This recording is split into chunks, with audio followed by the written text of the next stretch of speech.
didn't execute very well, weren't disciplined enough, and that's my fault. I'm the coach of the team. I have to find a way to help this team, and I'm not doing a good job of that. We're down the stretch we're not executing, and but that's happening throughout the game at both ends. Missed rotations, missed coverages on defense, and then poor possessions offensively. It's on me. You've had some frustrating nights recently. This is as frustrating a night as we've had all season for me. This game was right there for us to win, and we let them get right back in it. Again, it's lack of discipline in our coverages defensively, in our offensive execution, and I'm the coach, so it's my fault.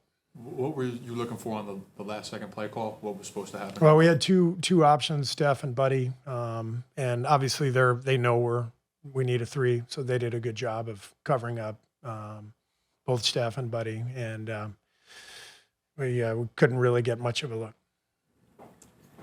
Coach, yes, Steve Kerr is on ball and off the ball. He's facing a lot of pressure when he's being defended right now.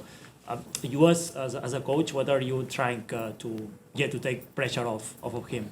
Well, we have a lot of off-ball stuff that we run, and when he's being guarded like that, we like having him set screens, and so we should be able to free other people up, and then that should loosen the defense up, and that's where he can start moving after the screen, after the play. This is a tough one to ask right now this time, but I'm just wondering if you remember, this is the 30th year of the Raptors, and if you have any memories. If you remember at all, 30 years ago, one of the 10 losses by the Bulls was in Toronto. Just remember, if you have any memories of that at all. That's the one MJ rimmed out the shot at the end. 30 years ago. Always a tough one. Can you maybe call me next week? Now's a tough time to answer that question, as you said. I'm happy to. You talk to Raymond, and I'm happy to answer that. With Buddy, I mean, how much of this is about him just getting hot at some point, or I don't know. What do you see with him offensively? Yeah, he's had some good looks, and he's a great shooter. We know that, and I think he's pressing a little bit. I think all our guys are pressing because they know our margin for error is slim, and so he's just pressing. But I trust him. I mean, I put him in the last play because I believe that he's always going to make the next shot, and he gives us spacing even when he's not making shots. He gives us spacing. People respect him. They guard him.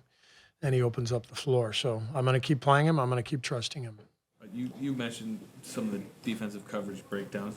In particular, what do you feel like was the guard-to-guard switches at the top? They beat us down the stretch. Some stunt and falls where we want to give them a wing three instead of a corner three. I think Boucher got one from the corner that got him going. I think some late switches, on their curls. We messed up a bunch of them, and so those are things we've got to practice and reemphasize. And again, I'm the coach, so I've got to do a better job. We're not disciplined enough to win these close games, and every game's going to be close right now. We play probably more close games than anybody in the league. And so we have to win in the margins. We're not winning in the margins, and that's coaching. You were winning a lot of close games earlier in the season.